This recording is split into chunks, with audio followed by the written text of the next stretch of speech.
He conducted survey research with participants at the Occupy Sydney March 2 weeks ago. He'll tell us a little bit about his results from that survey work. And our third speaker is Jay Smith from Athabasca University in Alberta, Canada. He's an expert on transnational social movements and social justice, and he's going to talk about the North American origins and a degree of domestic political support for the Occupy movement and place it into a historical context. So we'll start off with Mark.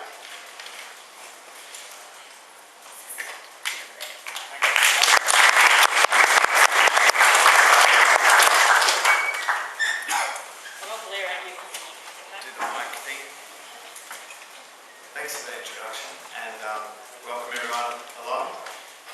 First I'd like to acknowledge the traditional owners of the land in which we meet, the Eora Nation, the Eora people of the Gadigal Nation.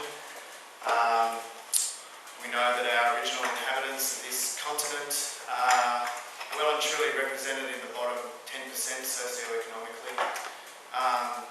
It's still the case, possibly the only thing that they're over-represented in terms of the statistics are rates of incarceration, and a little plug for a rally about deaths in custody, which is happening this Saturday at 10 o'clock prior to our event, our anti-corporate greed tour at 12. I know part of the question about today's forum was like the origins of the movement here in Australia. And I guess I've been old enough to have been around for a little while, so I wanted to sort of go back in time a little bit for the first couple of minutes before moving on to what I think are the events this year, probably the most inspiring year that I've experienced in my life in terms of everything that's happened. I think it's fitting to sort of start with 1998 and the sort of long-lasting campaign against the Jabiluka uranium mine, which drew together campaigners both for the environment, the desecration of Kakadu National Park, for Aboriginal land rights, and also about union rights and workers' safety working in the uranium industry. A sort of an occupation at that mine site that lasted for months. Students, including from this university, getting buses up there, camping, mass rallies in the city, targeting the massive corporation ERA that was going to be the prime beneficiary of this mine in the middle of Kakadu. And I think it's fitting to talk about that because we see yesterday Julia Gillard say that she's going to put to the National ALP conference that we start selling uranium to India, which is isn't a signatory to the Non-Proliferation Treaty on nuclear weapons. And that's going to be one of her main interventions at the ALP conference. It's going to lead to a massive expansion of the uranium industry, where already we've seen the expansion of the Olympic Dam uranium mine in South Australia, run by BHP. And if you want to talk about the 1% in Australia, you need look no further than BHP. It's not just about the banks and the financial system, but BHP's profits last financial year over $20 billion. And their CEO, one Mr. Kloppers, on a salary of $11.37 million. And the Olympic Dam project itself is going to be 3 by 3 kilometres in area, as well as 1 kilometre deep and viewable from space. So I think, and we know that in Melbourne, I think tomorrow the AGM is happening, the Occupy Melbourne are having a protest against BHP. And here there's going to be sort of a stunt at Tony Burke, the Minister for Resources, at his office where, showing that the Australian government is getting married to BHP. And I think that's one of the prime messages of our movement, Occupy globally as well as here locally, is that these major corporations exert an enormous amount of influence over the way that our so-called elected politicians formulate policy, develop policy and implement policy. So, I guess, the late 90s was that sort of anti-corporate sense in 1998, and then 1 year later, of course, there was the big Seattle mobilisation, environmentalists, workers, students out on the streets together against the World Trade Organization in Seattle. And that had its flow-ons here, most notably in Melbourne in 2000, September 11, 1 year before the infamous 9/11, where there were tens of thousands of people protesting against, the high flyers coming together to push their agenda.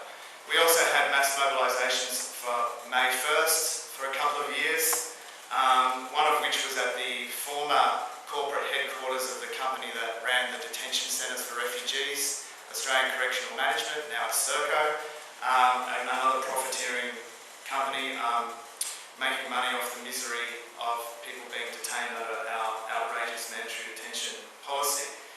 In 2002 we had a mini ministerial meeting of the World Trade Organisation in Sydney, and there are a range of mobilisations that happened around that. Starting one that I organised was a free movement of people march to contrast the fact that barriers are being put up to people movements around the world whilst multinationals can move wherever they like. And also we went out to Homebush to protest against the actual meeting of the WTO. We had the Forbes 500, I think it is, protest at the Opera House a couple of years later. However, that movement, both locally and globally, sort of stopped happening. And I think we can contrast what's happened with the Occupy movement. There were good things about that anti-globalisation movement in the early 2000s. That it brought people together, it linked issues. We started to have a systemic critique of what was happening. But they were very much focused around the summits of where the rich and powerful were meeting, where the G20 was meeting, where the WTO was meeting, sort of flashpoints that lasted for a couple of days in one particular location, and then it was over until the next sort of summit. Whereas what we've seen here is spontaneous, demonstrations. Of course they have local permutation, local sort of context to each and every Occupy demonstration, but globally we're all protesting around a similar sense of global injustice, global inequality, and the fact that the 1%, both globally and within all of our own countries, control a vast, disproportionate amount of wealth and income. So on October the 15th, an amazing day, over 80 countries, 950 odd cities taking place on the same day. And the fact that these things are sustained and not just focused on individual, confrontations with the 1% at their talk fests, I think is something which is, really inspiring. Moving right along to this year though, because as was said in the introduction, I think the global movement has taken inspiration from the revolutions that happened in Tunisia and Egypt, which spread to countries like Bahrain, which was heavily crushed. Even to Saudi Arabia, there was attempts to have protests, but not only to the US puppets in the Middle East, but also the so-called anti-imperialist nations like Iran and Syria. There's been people's movements on the streets. And we've been told since, the book Clash of Civilizations came out that, we in the civilised democratic West would counterpose to the sort of Arab masses incapable of forming democracy on their own part. They're only capable of democracy if we invade countries like Iraq and Afghanistan, yet they've taught us a very strong lesson in what it means to stand up for more democracy. I was interviewed by The Australian a couple of weeks ago, and the angle they wanted to run was to try and discredit the sort of connection between the movements in the West and the Arab Spring. And what I tried to say was, obviously the local conditions are different. We don't have a Mubarak, we don't have Ben Ali, we don't have Gaddafi. However, in all situations, what we're fighting for is, while they're fighting for any semblance of democracy, we're fighting for a deeper democracy rather than this sham thing that we have, where we elect an alternate, government that still rules for the 1%. And in contrast, they just picked a couple of random students from Libya to say, how dare they compare. But I think it's important for us to actually draw the connections and draw the fact that it is international. And Hagar was just telling me that apparently 20 people from Occupy Wall Street are going to Egypt for the elections to observe and participate in some of the rallies that are going to be happening. So it again reasserts that sort of global connection that we do have. It may be manifested differently in every nation, but it is a global movement. And obviously the movement that sprung up in Spain from May 15th, where squares were occupied across the nation, particularly in Madrid and Barcelona, but also in many other nations, was a major source of inspiration, I think, for us. My partner went to Spain in June, July, and participated in some of the rallies, one of the rallies in her hometown Zaragoza, but also in Madrid, where on the 19th of June there were 300,000 people, not just meeting in Sol, but in every suburb, every barrio of Madrid. There were marches started, and then they'd march in together, converge, and just get bigger and bigger till they got to the middle. And I think that's something that we should aspire to. I know here at Sydney Uni there was a visiting academic, visiting postgraduate student called Ramon, who I met while he was here, and he gave a talk here about the Indignados movement at Sydney Uni a few months ago. And, you know, over a beer with him, he was saying that they're going to very soon put a call out for October the 15th to be a global day of action. 3 minutes? Okay. So, you know, there were attempts to try and start with this sort of Spanish community in Sydney. You know, what we thought would be a modest, you know, protest in solidarity with the movement in Spain. But then, of course, Wall Street came onto the scene, other Facebook groups were set up. We contacted the organisers of the other Facebook groups. We came together, organising meetings, and on October 15th we had 1,500 people. 8 days in Martin Place. You know, we were evicted after 8 days of inspiration, and that was obviously a blow to us, but in some ways it made us more mobile to get around, to do the sort of outreach stuff that we had to do rather than always looking over our shoulders about when the cops would eject us. And I think, you know, the slogan that Wall Street's taken up since they were thrown out, you know, overnight, of you cannot evict an idea whose time has come, is something which I think we were kind of saying when we were booted out of Martin Place, and I think it's something that's highly relevant. Whether or not we have permanent occupation spaces, this idea is incredibly powerful, incredibly dynamic, incredibly determined movement, and it's not going to go away in any sense. You know, we are a diverse mob.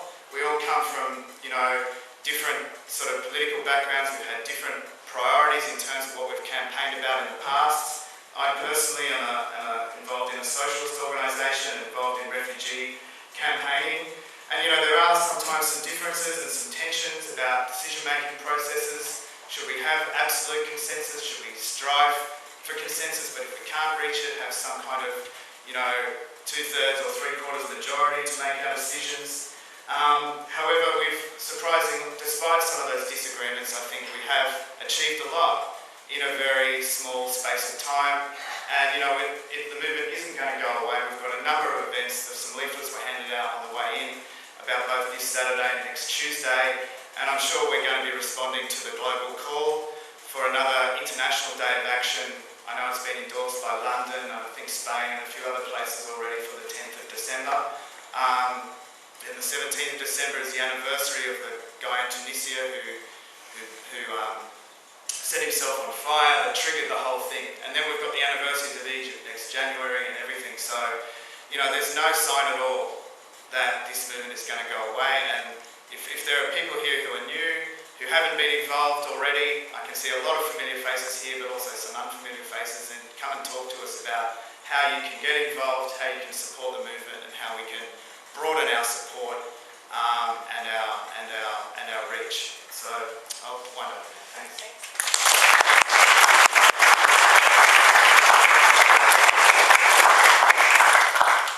Thanks, Mark. That was excellent timing. The 3 minutes was scary. Okay, Peter.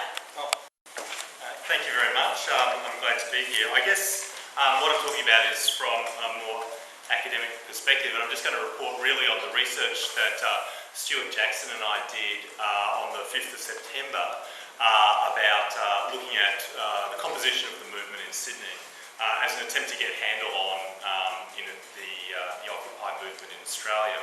The rationale behind this research was really motivated by Gerard Henderson of the Sydney Institute. Gerard is a great writer. I'm sure you all read and enjoy his works greatly. And Gerard Henderson had gone down and done some field work himself. He's not just an ivory tower academic from a think tank. He went down and he found some people, and basically he determined that the Occupy movement was a bunch of sort of middle-class twats who were complaining because they'd never had it so good. And he featured a young woman who wanted really to work in an NGO for scraps, but could only satisfy herself working in a top law firm for hundreds of thousands of dollars a year. And Gerard's kind of perspective on this is a refrain that we've heard many times over the years, that what are these people complaining about? Who are these protesters, and why do they think they have any political legitimacy to speak for the majority? I felt that possibly there was a methodological flaw or two in his approach. So what we did was we got together some wonderful volunteer researchers from the University of Sydney. We went down and we did 180 field interviews with the people who turned out at that event. Now, because by this time Occupy Sydney had no longer been an encampment, it had now become a mobile kind of protest movement. We did those interviews at the pre-part of the rally. We marched with people, we talked to them as we marched, and overall we got this 180 field interviews constructed. And we got a sense of, in a sense, who are part of this movement. One of the things that we talk about when we're interested in political social movements of this type is thinking about, in a sense, the theories that drive them along. There's a range of different kind of theoretical arguments that come out of the academy that say, you know, where do social movements come from? What's their, in a sense, life cycle? What drives them along? The current frame that a lot of the media discourse that we see in Australia tends to take is what's called the relative deprivation theory. And it basically says is that social movements will arise when people are suffering to some extent. Now, it may not be an absolute level of suffering, but they feel relatively deprived. But clearly, in the Australian situation, we don't have the type of crippling economic crisis that we've seen in Europe and North America to date. And so a lot of the media justification for being dismissive of the movement, it's received very little effective media coverage to date, or to ridicule the movement's motives and propositions, has been that there is no relative deprivation that will justify this movement. We're also interested in cultural theories of social movements, and as we've seen, Mark has identified, in a sense, the way in which social movements, because they are movements of not just organisations but individuals, are able to become fallow at times when the political circumstances don't suit them, but this reactivate with skills and social networks and communication networks and repertoires of action and tactics and strategies very rapidly. And I think what we've seen in Australia is a classic example of a pre-existing movement that is reactivated very rapidly in response to what's seen as a political opportunity, the opportunity of international solidarity, but also concerns about inequality that are emerging into the popular discourse in Australia. Australia likes to tell lots of lies about itself as a nation, about our mateship and our easygoing character and our egalitarian society. And when we push these stories that we tell about ourselves, we often find that the basis is not as true as we'd like to think they are. And obviously a social movement like Occupy in Australia has a chance to reframe the popular discourse about who we are. And when you do that, you recreate the measures against which success out of the political system is determined. So if you're able to get issues like inequality, like corporate control on the political radar, if they become a measure of political success in terms of machine politics, you can change the way in which politics works. And I think that's very important for this movement in Australia, because when we went and looked at the Occupy movement and we analysed these 180 field interviews off a group of about, say, 600 participants, what's your estimate for that number? For the Saturday the 5th? The fifth I'd say 1,500. 1,500? We're saying 600. Police said 400. The AOP said 200. So a proportion of that population was that these people are not as they're characterised. They are not professional protesters. They're not, universally young students with dreadlocks who basically just like to get out, have a bit of a street protest, maybe occasionally have a little bust up with the police. It's all good fun and they can go back to their North Shore residences.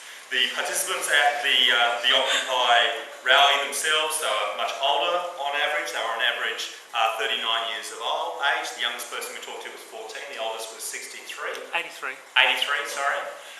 So they were spread across quite a broad range of people. The vast majority of these people were in employment in some way. The unemployed people were represented and strongly represented for a protest movement of this sort. About 10% of the participants were unemployed and about 10 or 12% were retired peoples. So these weren't necessarily rat bag students who are just looking to go to a protest. They're much older than that, more likely to be in employment in some way. When we looked at the party affiliation, we found some really interesting things. Unsurprisingly, for a group like Occupy, which expresses significant scepticism about the capacity of institutional politics, party politics, institutional legislative politics, to deliver the sort of social justice it's looking for, unsurprisingly, the majority of these participants were not aligned to any political party. So when asked whether they associate with a political party, over 40% of them identified they had no political party alignment. And this is obviously a group of people who are very disenchanted with machine party politics in Australia, either through a lifetime experience of that or through a tradition of anarchism. But interestingly, what we saw in this group, and this is going to place pressure on institutional politics to respond, was there was a small core of union-based ALP affiliators, about 12%, and a large core of people who'd affiliate strongly with the Greens. And what we've seen recently is my co-researcher Stuart has identified, recently the Greens in New South Wales has been having this discussion about how they respond to Occupy in Australia. Should they take on the cause of Occupy? Should they come out and support the movement? And the Greens in its current form, increasingly an electorally successful party, has been very cautious about being seen to take on this movement. But more than a third of the people at that rally there were Greens identifiers. So even if the party itself is unwilling to take on the Occupy banner and affiliate with Occupy in some way, then they have to recognise that their support base is out there. And the Greens' problem is, of course, as they see electoral success, they are encouraged to pull towards the centre of politics. That is undermining their support base to some degree. The other major grouping were obviously people of socialist or communist background, but they were the smaller kind of group. Overall, what we have here are a group of people who have very low regard for institutional politics, politicians, political parties, the political system, to deliver a political outcome. Unlike the average Australian, who is very cynical about politicians and journalists and professionals of all sorts, this group's also very sceptical about the capacity of the Australian democratic system to deliver real change. So if you ask the average Australian on the street, you say, well, what do you think of politicians? They say, well, I hate those scum, right? And then you say, well, what do you think of democracy? They say, well, democracy is great, Australian democracy is the best democracy in the world. The Occupy people in Australia are not like that. They both hate politicians and they do not see any solutions coming out of the existing democratic system. And this is where I think the media has had trouble dealing with Occupy because of the political culture of Australia. Australia tends to have a political culture based on the political foundations of this nation as a colony, as a penal colony, as an institutionally oriented system where the government was very significant in the lives of most people throughout their life, of expecting that politics resolves itself through institutional structures. And when media people ask Occupy participants, what policy do you want to see the government do? They don't understand the response being, we're not really interested in the government to do any particular thing. We want the government to be aware of the concerns of the 99% and adjust their policies in response to that. This, I think, has more resonance in the United States, which has a more individualistic, sceptical political culture with regards to government service delivery. And this is why I think you'll find, if you go to, as my partner did recently, Occupy Philadelphia, Lyndon LaRouchians sitting next to hardcore Marxists, sitting next to anarchists and the like, a very kind of much more diverse group of people that come from both the left, as we've seen in Australia, but also what you might call part of the right political spectrum in that country. What the Occupy people in Australia are not is cynical. If we're concerned about Slavoj Žižek's ideology of cynicism, the Occupy people do not fit in that category. So one of the questions we asked of the group was, do you think Occupy will create real political change? And the group, by and large, universally believed that Occupy would be successful. So this isn't a group of people who are out just to protest because protesting is cool and fun and a police dust-up is a good way to spend the weekend. These are a group of people who think their bottom-up action is going to affect change. Now, I think obviously one of the difficulties that Occupy will have is, can they sustain that over the medium term? The small size of the movement to date means that strong core are part of a vanguard kind of organising group. So about 25% of the people we talked to at that event were actually connected to some of the organisers in some way. So the movement is yet to move away from the core, who are going to be much more committed over the long haul than the general populace. Whereas in the United States, in Europe, you're seeing much more mobilisation into the general community. And so when that core group of organisers reduces down to a couple of percentage number of the group of people who are at those events, then we'll see that the Occupy movement has really caught fire in Australia, and that's yet to occur. Finally, I think, and this will be the final point, am I going okay? Is that what we can also say is there is a shift, I think, from the late 90s, early noughties. Self-confessed, I worked for the police in 2000, and I had a very good view of the 9/11 protests in Melbourne through telephoto lenses in the police building. But I think what we saw there was very much the expectations of protest. Here was a group of people with power. We will gather around them and express our concerns, and they should go and make decisions. Okay? Whereas I think today, the diffused nature of the Occupy movement, its unwillingness to make very specific political claims and concerns, means that the citizenship being expressed is different. There is much more, I think, a sense of this monitory citizenship, where citizens say, I recognise that all these institutions that we once trusted to deliver outcomes on our behalf are not as trustworthy as we think. And we are going to monitor them and speak out using a variety of media, a variety of platforms, a variety of tactics to draw them back in line. We are not going to become part of these institutions, but we are going to surveil these institutions. And I think it's very interesting the comment that Ariadne made. Everyone's pointing cameras at everyone else in this current political milieu. Thank you.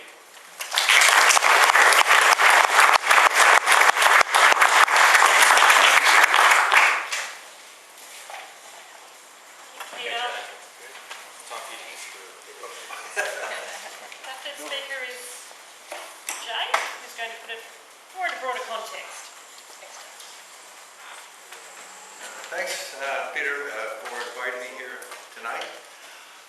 I will try to put things in a greater context, but I think to a certain extent I'll be overlapping with the other speakers.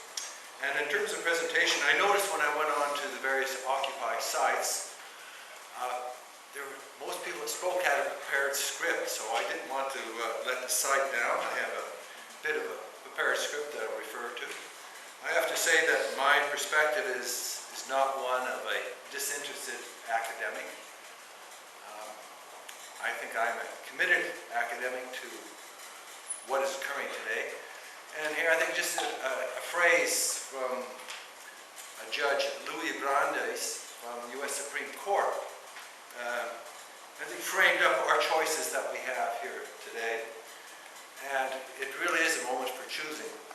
And he said you can have great concentrations of wealth, and you can have democracy, but you can't have both. And I think that's where my perspective is, coming from a scholar, is that you can have a critical analysis of yourself, of those who are studying, but you also have a moral obligation to be engaged. And to a certain extent, I have tried to do that in my own way in terms of my research. Now, what I'd like to do is put the Occupy movement in a broader context, one of which is historical and one which is narrow. Narrow in the sense of 30 years, because I think there's a tendency to look at the Occupy movement as something narrow, now, and that it's ephemeral And once it disappears, it would be like the sagebrush which blows away with the wind. And I would like to say, if you put it in a larger context, that's absolutely not true. So in terms of my research, I refer to is that I've been studying these movements for 12 years. Some of you may remember the Multilateral Agreement on Investment, which was being negotiated in Paris in 1998. I texted that, got it on the web. There was a huge uproar. Eventually that was defeated. I've conducted research on the Battle of Seattle, the World Trade Organization in the 90s. And more recently, I've been focusing on the World Social Forum, its various events and processes in terms of research, and also as well organizing local social forums where I live in Edmonton, Alberta. Now, this movement, of which I would situate the Occupy movement, is really a reaction to, I think what we all know, or most of you do know, is neoliberal globalization, which means, or some describe more simply as market fundamentalism, which puts an emphasis on the market above all else in society, the disembedding of the market from all other social responsibilities. A market dominated by large corporations, we often say Australian, American, European, Japanese, but Australia plays the same game as well in terms of its corporations, particularly in terms of its mining corporations. Now, neoliberalism stresses as well the liberalization of trade, the privatization of significant sectors of the public sector, and the financialization of capital, and the spread of this ideology and economy on a global scale. Now, the global justice movement, which I describe a bit later, is really the embodiment of more recent movements against neoliberal globalization for the last 30 years. Now, the global justice movement, if I can use some academic jargon here, it's really those loose networks of organizations and actors who engage in collective action of various kinds on the basis of the shared goal of advancing the cause of justice, economic, social, political, and environmental among and between peoples across the globe. Now, first I'd like just to move back and put the Occupy movement, the global justice movement, which really appeared when neoliberal globalization first reared its head in the 70s and 80s, and look at it in a longer context. And here I'd like to draw upon the work of a great political economist, some of you might have heard of him, Karl Polanyi, 1886 to 1964. In his most famous work, The Great Transformation, Karl Polanyi, in 1944, used the expression, the double movement, to analyze the growth and expansion of capitalism in the 18th, 19th, and 20th centuries. For Polanyi, the double movement was key to understanding the history of capitalist advance. The 18th and 19th century, Great Transformation, led to the expansion of the free market as an attempt to disembed, to free the market from all social and political restraint. At the same time, a counter-movement occurred. In the 18th century, and even earlier, rich landowners, with the cooperation of the state, appropriated public lands for private benefit. Well, we're still hearing a resonance from that story today. Thus, the great loss of the commons. And we have a sense today, in a different way, of the loss of the commons. The resistance by the dispossessed peasantry was strong and fierce. Later, during the Industrial Revolution, harsh and exploitative working conditions led to another counter-movement. This counter-movement emphasized the need for social protection and ultimately led to the creation of the welfare state. So if you look around where you're at today, any public services that you may have didn't come to you by a process of virgin birth. They came as a process of struggle, of people who were reacting to the excesses and exploitation of a particular economic system. And at this time, as it did in the period of the dispossession of the peasants from the commons, there was an attempt to disembed, separate the market and the economy from all other aspects of and social responsibility. So in a way, the counter movement is an attempt to put social and democratic control over the market and capitalism.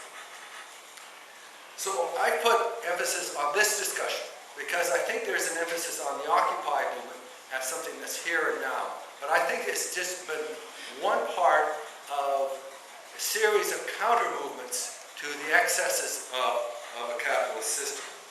Now, just turning to more recent, and more recent, I can put it in the perspective of the last 30 years, that resistance to match the scale of economic activity has moved up from the state to a global level as the nature of economic activity has moved up there as well. Now, the precursors of movements we see today in the Occupy movement, it's a fundamental part of forming the global justice movement, can be found in what occurred in the 70s and 80s in the global south. In the 70s and 80s, financial institutions from the north, the World Bank, the International Monetary Fund, came knocking. Said, we have all this money, we'd like to lend it to you, we have great projects you might want to engage in. And many countries in the global south took them up on that offer. But what happened? Commodity prices went down, they couldn't pay back their debts. What happened? Well, austerity programs were imposed upon these countries. They had a loss of democracy. The people themselves who made through the countries had to repay these debts. So this is a precursor of what you see in Greece today. You start in the global south, it spread to Greece. Each time those not affected say, well, these people can't run their lives, they can't organize themselves. But you can see the nature and the changes of the concentric circle. First the global south, then Southern Europe, but then there's something in the center. The tide is moving inwards, in other words. So following the reaction to this, I should say, was a series of IMF riots. So again, these occurred in the global south. There wasn't that much coverage, but there was a strong reaction, a counter-movement to what was occurring. And there are a series of markers I just want to briefly refer to in terms of the formation, I think, and the creation of the creation of the culture of the current Occupy movement.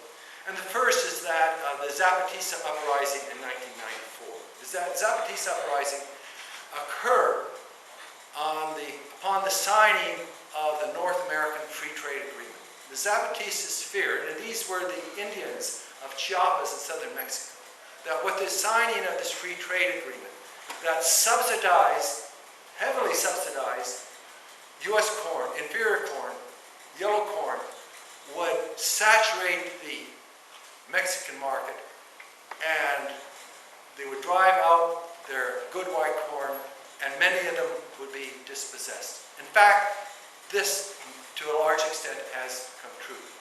The American subsidization of corn really made it such that the Mexicans cannot compete. But the Chiapas, the Zapatistas, had a foreboding, an inkling this was going to occur. So there was a counter-movement, you might say, by the Zapatistas. And from the Zapatistas have come, I think, a culture that has been very formative on many other movements. And there's a saying, an adage of the Zapatistas: one no, many yeses. Meaning, in fact, there's not a single answer to the alternative of economic globalization. That, as Commandante Marco said, we could have one world with room for many worlds. That is, to replace the homogeneity of the market and neoliberalism, we didn't need the homogeneity of another system. We were entitled to pursue different paths. And Zapatistas put an emphasis on the notion of encuentros, meetings, where these issues would be debated. And in here you see the seeds of the culture that's given birth to the Occupy movement and its emphasis on the General Assemblies. And then in Seattle, a very important marker, you had the Battle of Seattle, where tens of thousands of workers, environmentalists, and teachers met to protest the activity of the World Trade Organization, which had as an institution of global governance responsibility for implementation of the neoliberal agenda. And what occurred in Seattle was there were massive protests for which the police were not prepared. There was an overreaction. There was considerable chaos in the streets. Many people were arrested, but only 2 people were formally charged and convicted, and those were the police. And it's been mentioned today about the role of the police, and I think this is very important in these movements, because there's a darker side to it. These movements are followed, tracked by the police. But there was another police riot in Genoa in 2002, which was condemned through the parliaments of Europe. And when you look at the activities of the police, in most of these instances, these movements have been counterproductive. They have had unintended consequences. So I think this is very important to remember just in terms of the activities of the police. They don't always end on the terms of the police. No, Seattle was not about protest. It was about discussion, about people together having meetings, making connections across the world. Australians were there and present. And I think as Mark referred to, he referred to a series of other neoliberal summits in Prague, Quebec City, Genoa, and Barcelona. But each time what occurred were that people in protest were going to someone else's vineyard. And what happened in 2001 was the creation by the global justice movement, broadly speaking, of the World Social Forum. It was the creation and invention of political space in Porto Alegre, Brazil. The basic purpose of the World Social Forum is an open meeting space for reflective thinking, democratic debate of ideas, formulation of principles that are opposed to neoliberalization and dominization of the world by capital in any form. Now, the World Social Forum has taken place in a number of countries. Up to 155,000 people attend. Now, one of the things that have come out of it, one of the alternatives that have come out of it, is something called a Tobin tax, a tax on financial transactions, just put a little small tax on financial transactions of all that money sloshing across the world, and have that flow into public hands and replenish and renovate the public institutions and public services. It's interesting that 2 weeks ago, the Vatican endorsed the idea of a Tobin tax, financial transaction tax, which the Occupy movement has, I think, skillfully rebranded as a Robin Hood tax. So, to sum up, what these movements have contributed to was a particular culture of protests and of these movements. It's a culture with its emphasis on horizontality, on being lateral, on grassroots, on popular participation. So it's composed of networks that are decentralized, loosely knit, flat, open, non-hierarchical, democratic. Well, this is very much the soil from which the Occupy movement has come. Now, if you want to look at more specific inspirations, and I think Mark was talking about inspirations, and they're very inspirational. The Arab Spring and also the Indignados movement in Spain. But if you look at the core, the values of the movement, they are very similar, very much the same or similar to the culture that has arisen in the global justice movement over the last 30 years. And I should say, as a fundamental value in this regard is nonviolence, an opposition to violence, an evaluation of a radical form of democracy and diversity. So there are attempts to shut the Occupy movement down. I understand there was a movement in 17 of them were evacuated or moved out in the States. I understand that just occurred the last day. Now, this may be seen as a real blow against the Occupy movement, but on the other hand, now we discussed this with Mark earlier today, it may be a blessing for the Occupy movement, because there was a real fundamental choice. Are you going to stay there and stay there forever, or are you going to do something different? Well, in a way, the choice has been made, so that the Occupy movement may have more freedom and flexibility to move on and recreate itself in other ways. But I think what is really fundamental is to realize that the causes of the Occupy movement are not going to go away. I think they'll become part of the larger counter-movement that is arising. And this is arising in the United States, I must say, against the 1%. And I think the 1% versus 99% is a very, very good, if not brilliant framing. If you look at public opinion polls in the United States, about 55 to 58% of the middle class have favorable views of the Occupy movement. The same is true of the working class. And I just had a poll last week that came from Canada. The numbers are much the same. But for youth, the figures are quite startling. It's 73% of youth in Canada support the Occupy movement. And I don't think you have to be a genius to answer that question of why. Because more than ever, youth today are seeing many doors to the future being closed. They certainly see that in Southern Europe. It's happening in Canada as well. There's a much greater struggle for youth in terms of being able to get a good job, a decent job, a well-paying job with pensions. Many of these jobs, you might say, are part of the world of precarious work. And I think it takes no great pondering to understand why youth, more than any other part of the population, would be supportive of the Occupy movement.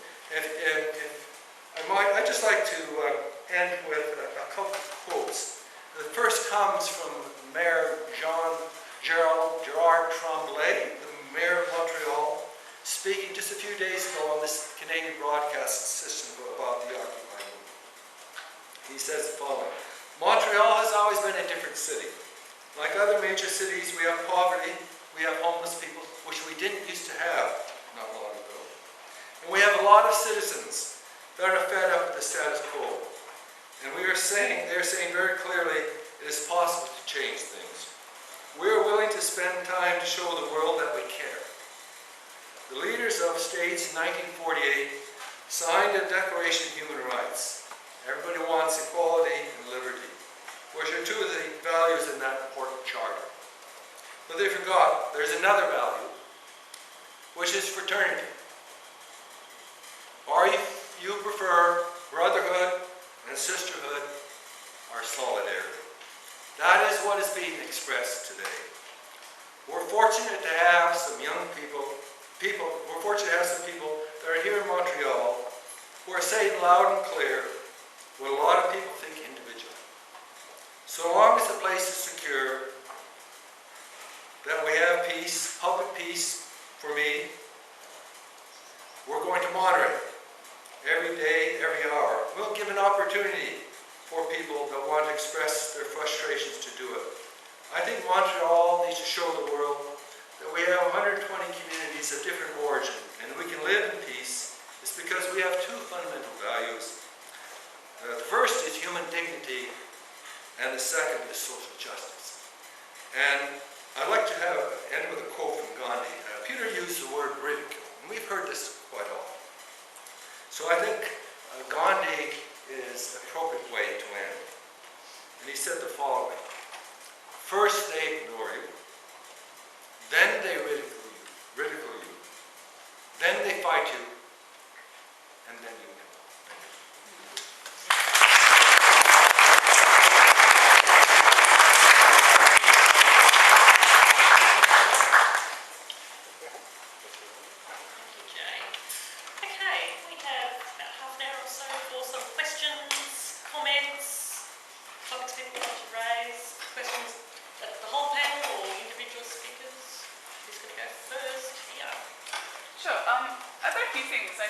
Directed at Peter, actually. The first thing was that this idea actually was brought up very early in the introduction that the Sydney Occupy or the Australian occupies have been short-lived.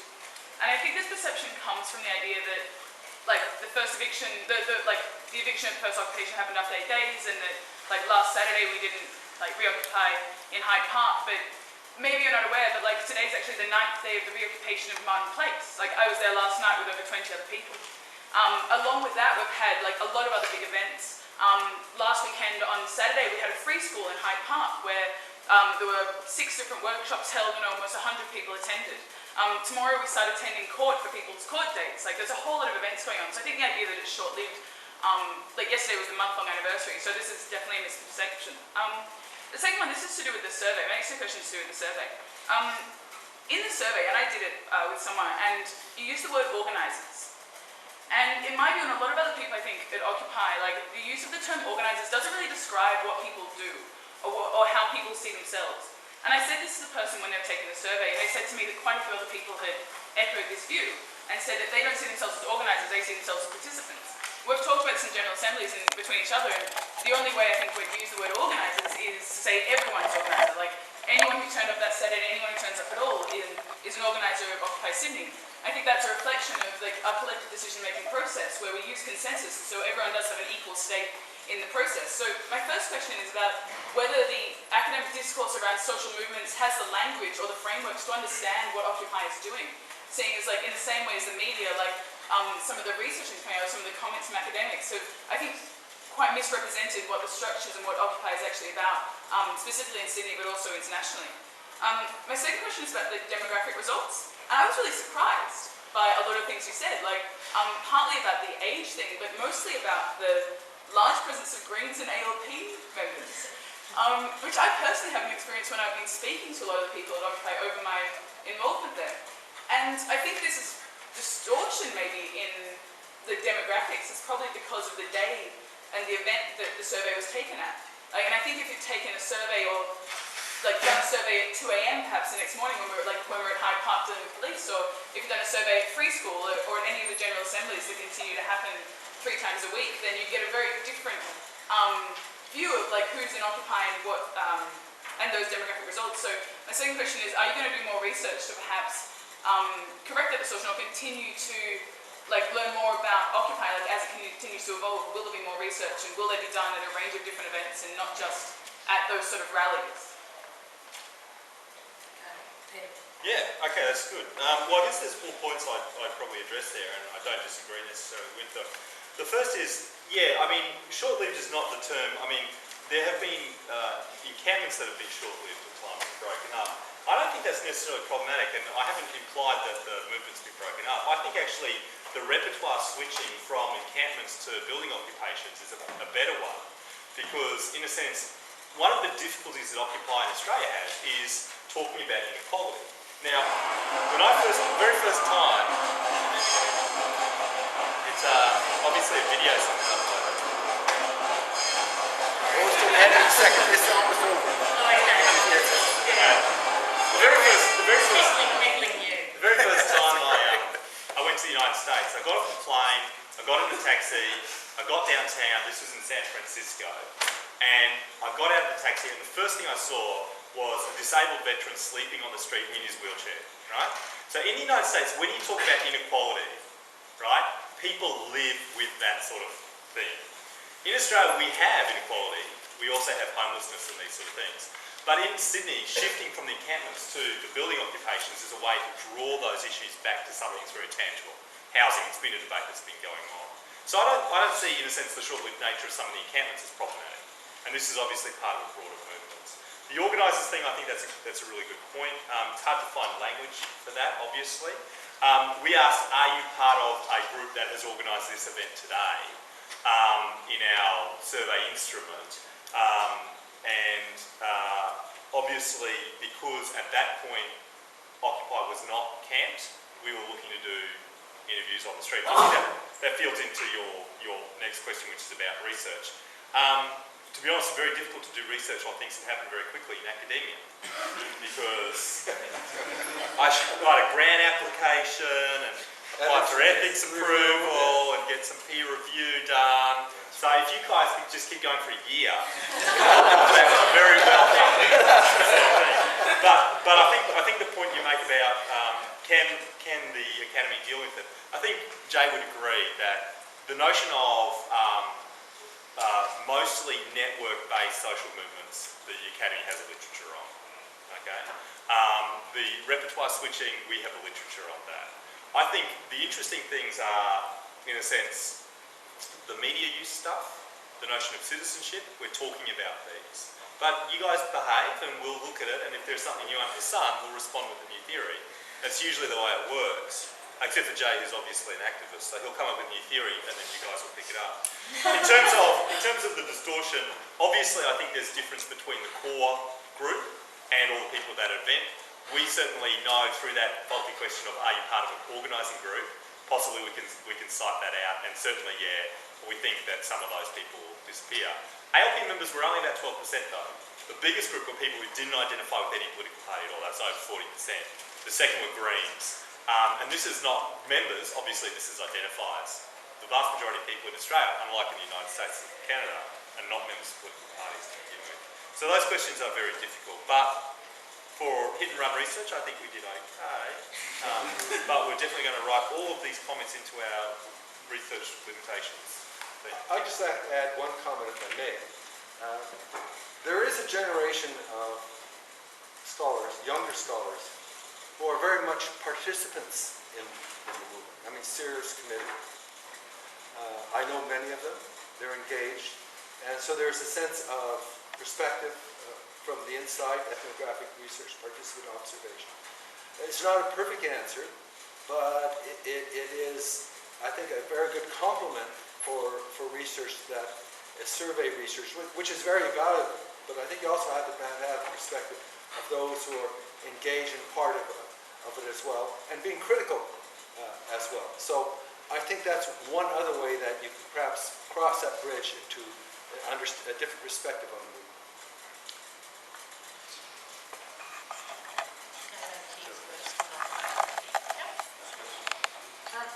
My name is Janet Lewis. Well, I've been to a number of the Occupy events, but I can't go tonight. I do find it inspirational. And I'm concerned, I guess I'm most concerned, I've been an active Marxist for a couple of decades or more, trying to think about a direction and how to make sure that it doesn't disappear eventually, or how to make sure that it isn't brought off the way movements sometimes are eventually brought off or become dormant.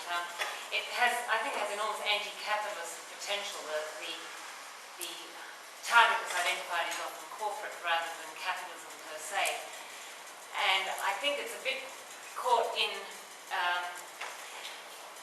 modelling a possible alternative in terms of the culture, an alternative to the way things are, and of trying to avoid some of the pitfalls that, say, the trade union movement has fallen into of becoming ossified and bureaucratised, so that it's actually not terribly effective. But it seems that there's a possibility for some cross-fertilisation there. A really hopeful thing I read last week from one of the US papers was the extent to which trade unionists are becoming emboldened by seeing Occupy in action and using new tactics and methods.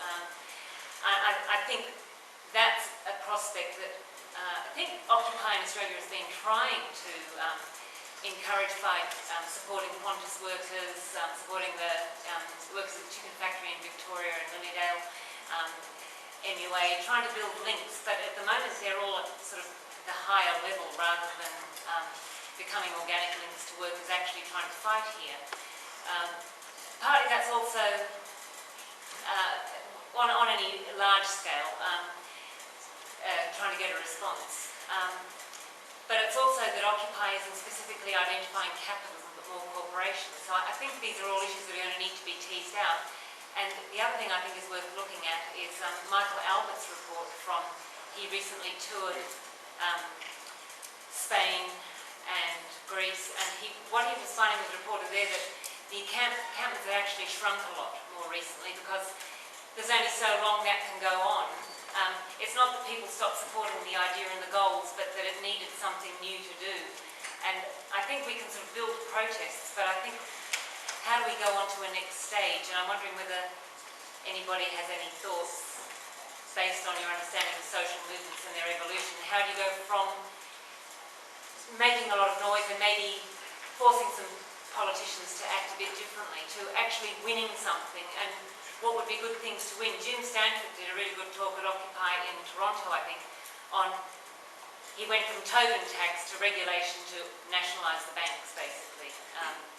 You know, how do we make those links effectively, organically, and still keep drawing people in? And I think there are a lot of strengths in the culture of it that actually overcome some of the bad things that happen on the left and in the Labour movement. So it's how to mesh new things together to make a new class-conscious movement. I think it has to become class-conscious against capital to really make inroads into power. Well, I'll just try it briefly, and then I think Mark has something to add. I'm sure. Well, I think the movement will keep on moving, if I can put it that way. And that's because there are going to be so many opportunities at hand. Basically, the system is, right now, is in a crisis of tremendous instability. And this will be an opportunity as the system becomes more unstable and it becomes more dangerous, that it will be very hard to ignore. I mean, you hear Australia is faring a bit different than other parts of the world. My analogy here would be that the global economy is integrated, and Australians are simply saying that the other end of the boat is sinking. And the other end of the boat is sinking. My end of the boat's dry, yours is sinking. And the water will lap up, and invariably people will know, they'll see it. And this is actually starting to occur in the United States. And I don't think the discourse, and I won't go as far as you in saying we have to have the framing in a particular perspective. I think it's more important to get people out, united, and acting. And they can walk under any flag that they want, but as long as, again, Marcos, one no. I think you have to say fundamentally no, and we'll argue about the yeses later. But in the United States, and I didn't mention this, but one of the achievements of the Occupy movement is realization of just how unequal the United States has become. And just as the stats here, in 2001, the CEOs of the largest American companies, on average, earned 531 times as the average worker, up from 1980 when that was only 42 times greater. That almost all the wealth creation of the last 30 years has accrued into very, very few hands. The 1%, that's accurate. And there's now an awareness in the United States of that. The channel has changed from tax cuts to an awareness that the system is gamed, that it's unequal, that something has to be done. And some positive things occurred just in the popular elections in the United States. I'll talk about it.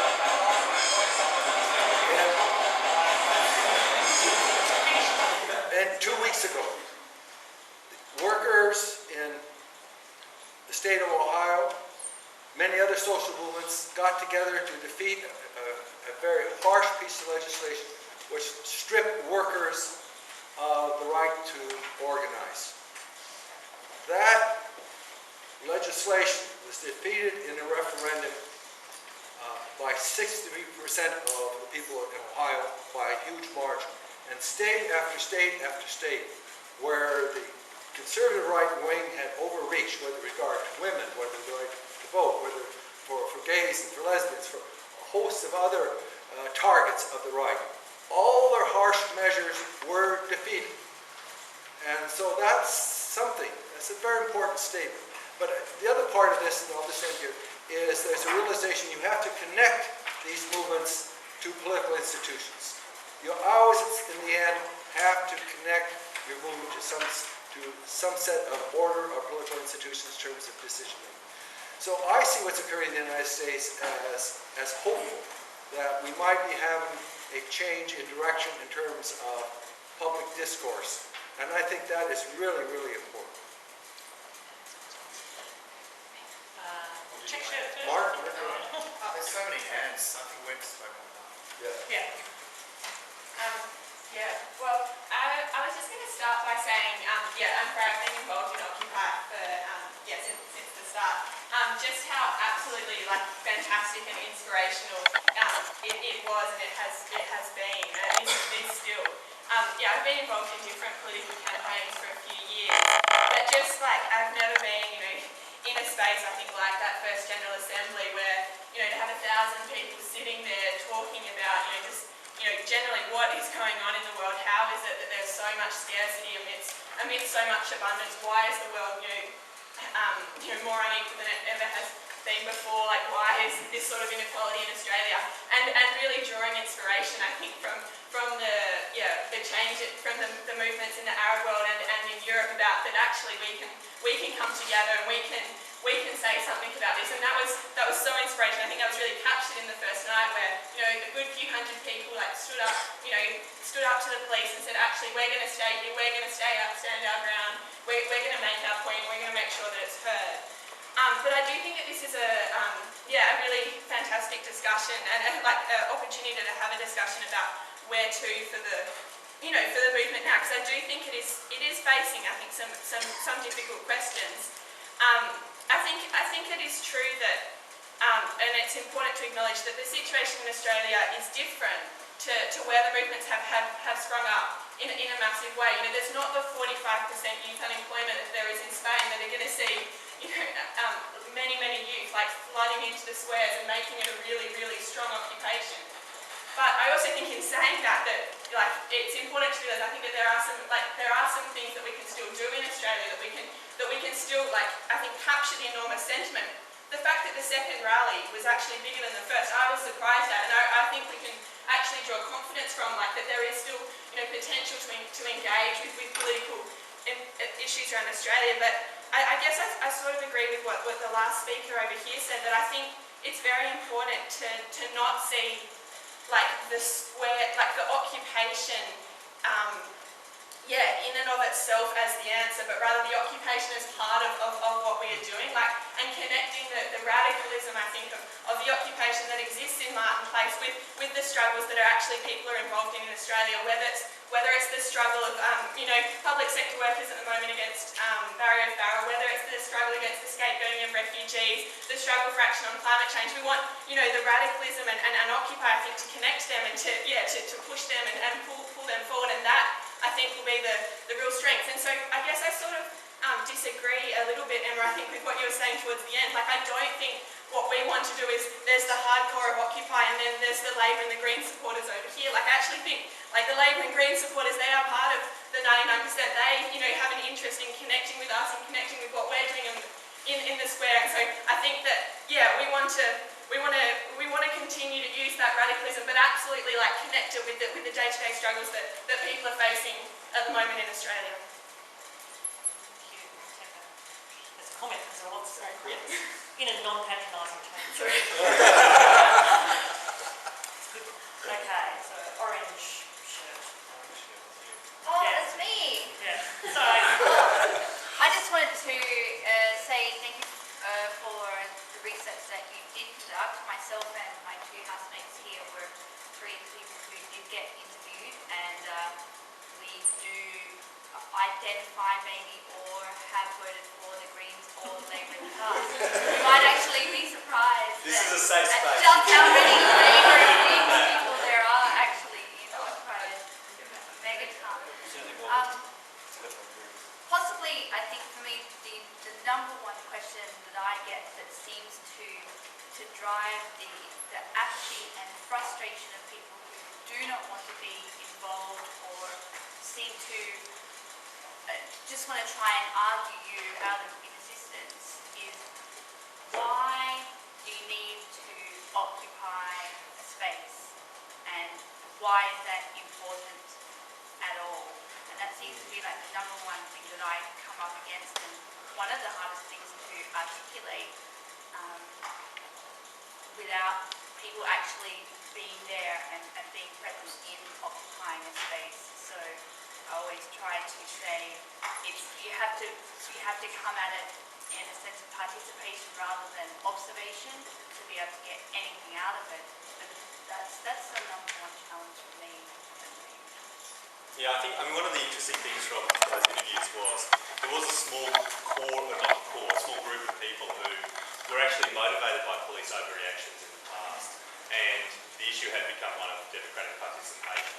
So in a sense, they've got the bigger narrative there, and I think Jay's right in that the police over response that we saw first in Melbourne and in Sydney is not going to be effective, I think.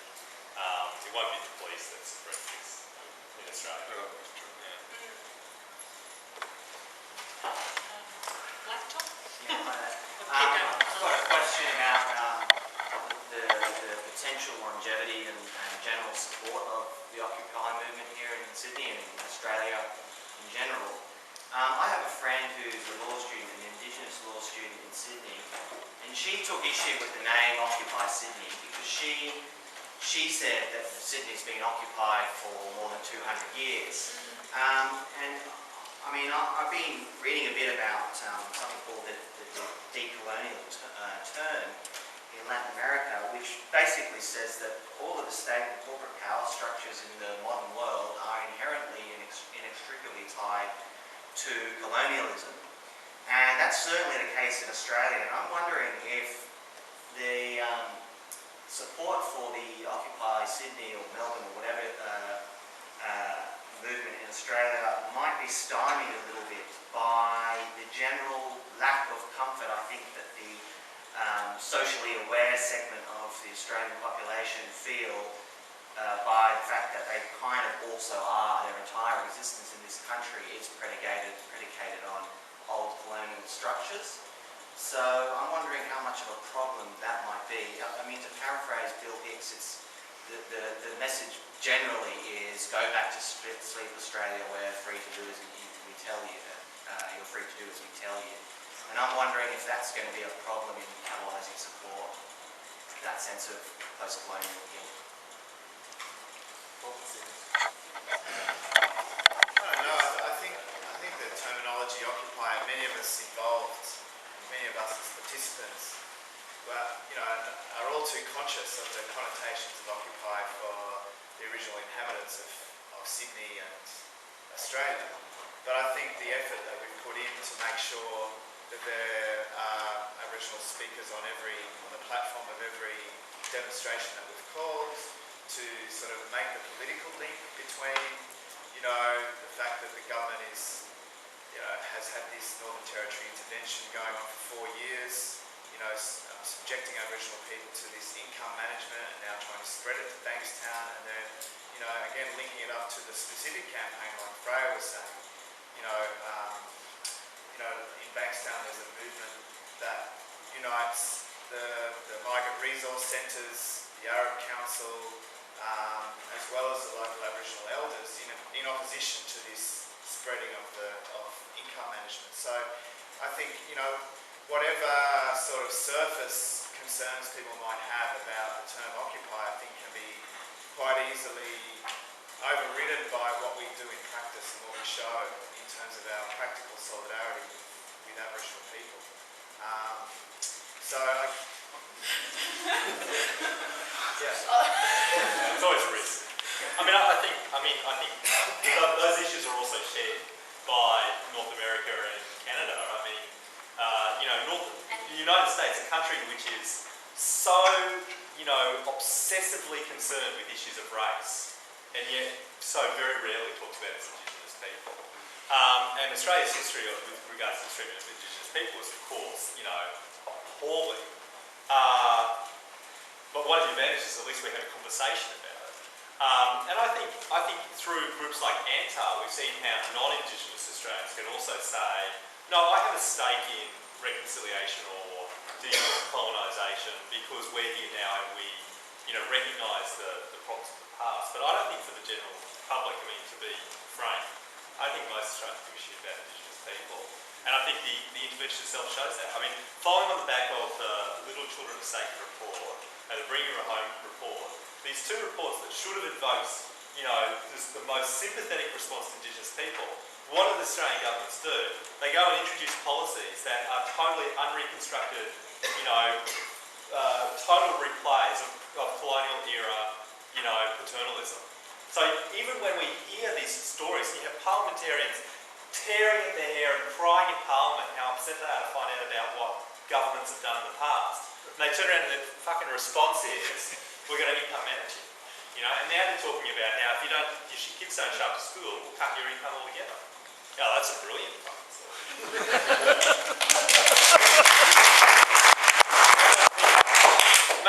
ask Jay, because I mean, I think Indigenous politics in Canada are slightly more sophisticated, much more sophisticated. Canadians are generally regarded as much nicer people, so maybe.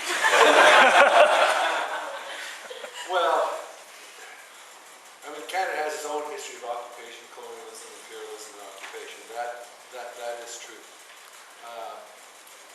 But on the other hand, the last 20 or 30 years, there's been a strong Indigenous awakening. There's a change, at least in terms of how one speaks about Indigenous people,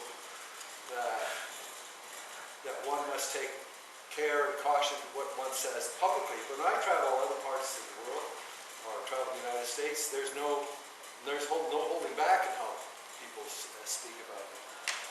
So there has been an advance, and they are part of the public consciousness. And they were very much present at the Occupy Edmonton events I attended. They were a moderator. They led off with the blessing. We're all reminded of what territory we're on. Aboriginal people. In fact, I have pictures from the camera here. They were present at the event. So there is a sense. There's a cultural sensitivity about it, but at the same time, the structures of inequality and racism still persist, and we have abominable conditions of treatment of Aboriginal people in Canada.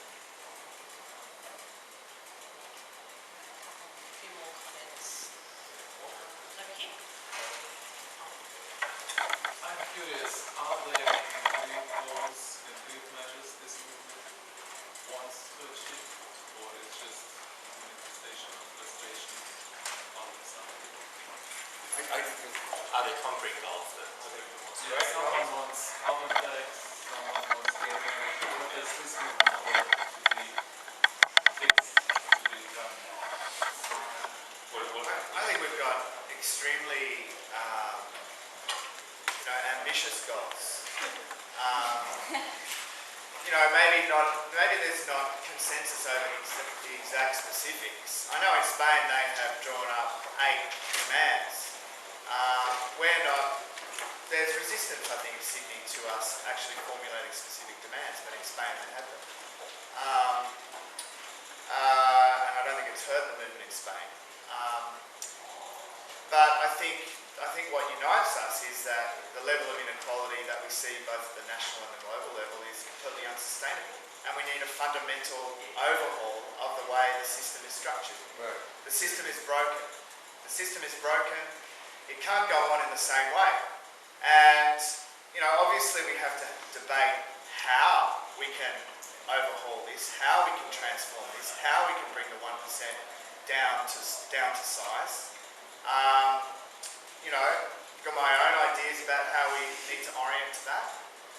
And that is, Janet talked before about the bureaucratised nature of the union movement, but really the membership of that union movement is what has the potential to stop the system from working, to stop capitalism from working, and to actually bring about genuine sort of revolutionary change.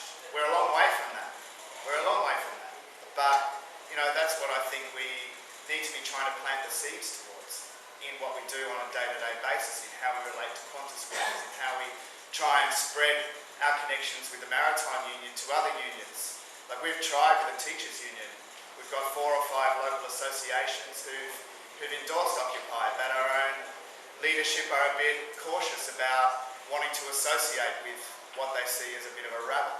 So, there are challenges there, but, that's the direction in which, I personally think we need to go, and I'm not opposed at all to trying to articulate, the goals that we have and trying to concretise our sort of vision into stuff that really is relevant to the rest of the 99% in their day-to-day lives. I'm going to take one more question. It's a long time to sit on these uncomfortable wooden benches. So one more question and then we'll round up. So. Yeah, that'll be you. I'm concerned, like a couple of people, about how it grows forward. Chomsky said in his address to the Occupy group in Boston, make sure you grow naturally before you try to take the system on. question is, what is the best way of doing that? One thing I think is really striking is that on the 30th of September, the New York group put forward a lot of claims. I think there were about 24 claims charging the corporations, which is sort of shortcut for capitalism because the general public understands corporations. They don't often know they're frightened of the word capitalism. You know, you have bankrupted our students with, you know, mega fees, you have foreclosed on our homes, you have etc., etc., etc. And this very fine list of a lot of claims, or charges really, I felt could be used on the media, it could be used on flyers to give out next time there's a demonstration. You could even have an advertisement, a big page in the Herald setting this out so that people really know how broad and sensible the agenda is. So I don't know what people think about that. Okay, I'm going to take final. I'll take that as a statement. You take it as a statement. Okay, test. Who are you pointing at? Okay. All right. They were pointing answers. I had lots of really serious questions, but since this is the last question, We got one. yes, sorry. In the survey you asked about how often people showered. I wondered what response you got to that question. No, we didn't ask That that. was a different survey altogether. That was just like a statistics Sorry. That was a Meow Meow survey. Okay. So, It was battling surveys.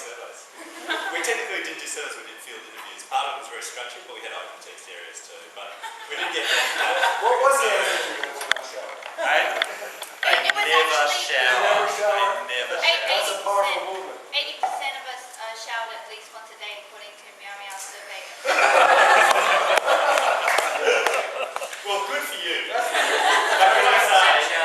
can I say, environmentally, maybe you should think about showering friends. All right.